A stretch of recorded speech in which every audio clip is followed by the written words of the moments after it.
Electricity Minister Kgosientso Ramokgopa will give an update on the energy crisis at 1 p.m. today. Of course, ENCA will be bringing you that. And while government scrambles to fix the problem, where are we headed as a country?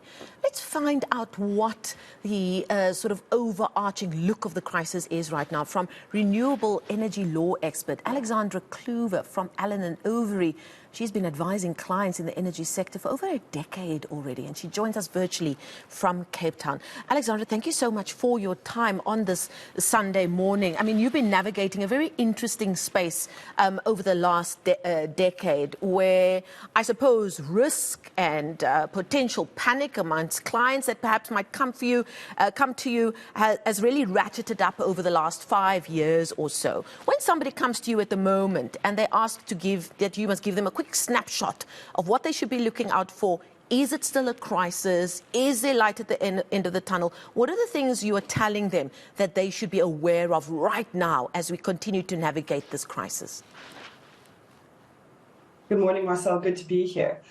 So maybe to start with what the quick snapshot is of where we're at. I mean, I think everybody's well aware of the energy crisis that we're in. Where we are sort of structurally is that we currently still have a vertically integrated electricity sector.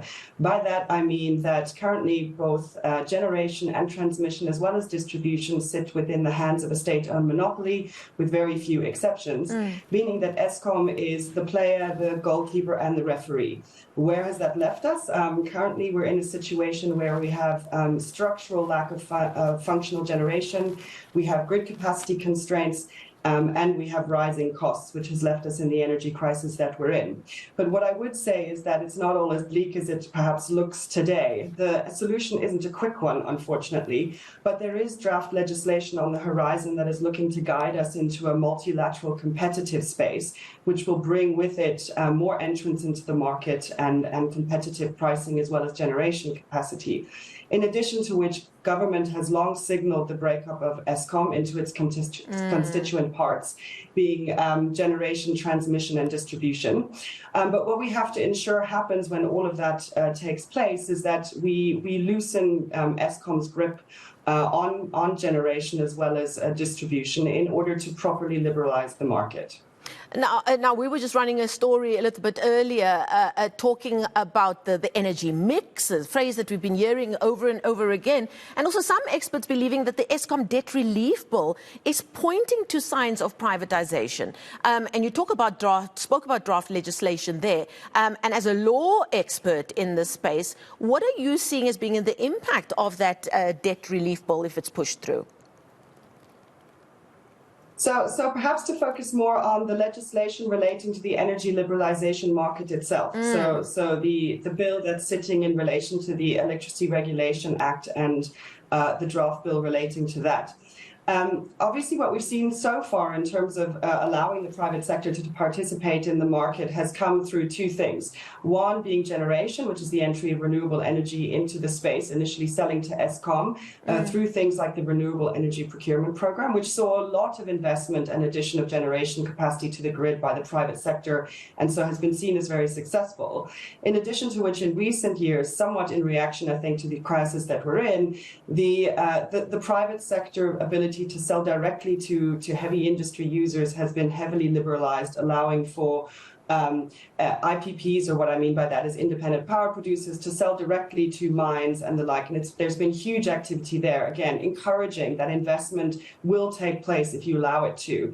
But I think important in this environment in terms of the next step is the legislation indicates that those two things alongside a trading platform of some description will be where the sector is headed, i.e. that all wholesale electricity will be traded through a centralized platform in some way, allowing, obviously throwing wide open the ability to generate and to sell to various off-takers.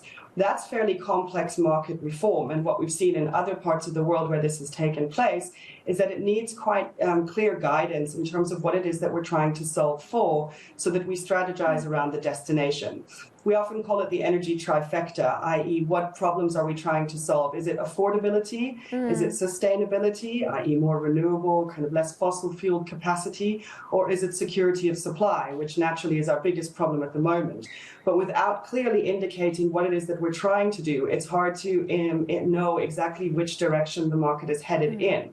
And naturally, leaving it to Eskom and keeping Eskom's grip on generation will mean that competition is hard to foster, and relying purely on independent power producers selling directly to heavy industry users and businesses will ignore the important societal aspect of energy delivery, meaning that there's a large amount of the populace that is not going to try and self-solve for this crisis. Yeah. So we need to ensure that the next step is clearly guided.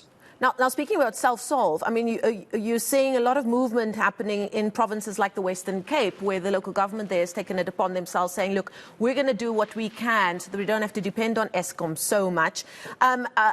How much of an impact will those kinds of moves to become independent from a power perspective have? And does it depend on province to province? I'm thinking you spoke about the mining industry. Obviously, heavy industries like mining industries are not particularly in the Western Cape. How are you advising your clients in that regard? Do they have to, does what province they're operating out of have an impact on how they navigate this crisis? It could. I mean, so what we're seeing is in the mining sector, for example, or with heavy industry users, a lot of them are procuring power themselves, either on their respective sites or through what we call wheeling, which is basically that they add grid capacity somewhere across the national grid and it gets delivered to them and they pull electricity from the system. That's obviously useful in the sense that on a net basis, more capacity is being added to the grid, which is helpful. Obviously, we're coming up against grid constraints, but on the whole, that's a very positive development, and many are doing that.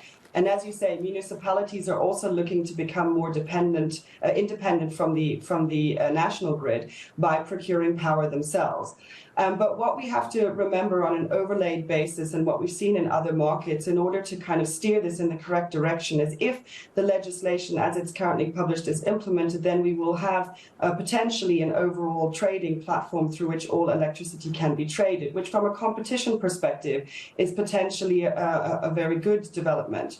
I think what we saw in the UK, for example, is a centralized pooling system, which effectively treats all generators equally and centralizes the delivery of electricity through a central administrator, call it a transmission system operator, and regulates the transmission as well as the pricing is dictated by the competitive dynamics around that.